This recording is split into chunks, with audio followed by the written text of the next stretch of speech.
A conselleira de Medio Rural tivo ocasión de coñecer de primeira man os traballos de prevención que se están a desenvolver en Montelouro, en Muros, de maneira coordinada entre a Mancomunidade de Montes e o Distrito Forestal Quinto. Estánse a executar diferentes tratamentos silvícolas de roza e triturado de restos nunha superficie total de 16 hectáreas. O motivo da visita é falar e ver directamente os traballos que se levan realizados aquí en Muros, en perfecta coordinación a Xunta Directiva de o Monte Veciñal xunto co Distrito Quinto,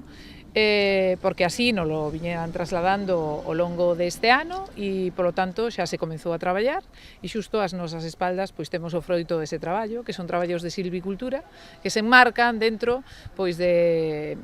todo o esforzo que fai a Xunta de Galicia a través da Consellería de Medio Rural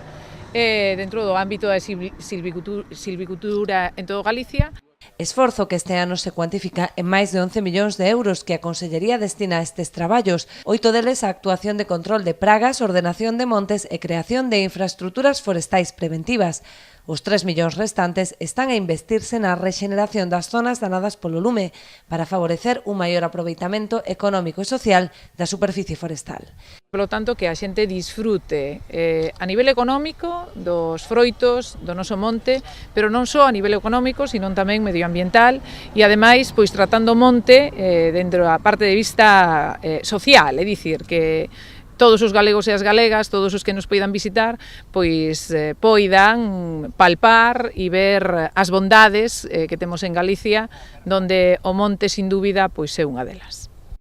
A conselleira, acompañada polo director xeral de Ordenación Forestal, Tomás Fernández Couto, e o delegado do Goberno na Coruña, Ovidio Rodeiro, destacou durante a súa visita o importante valor ecolóxico de Montelouro, que forma parte da Rede Natura.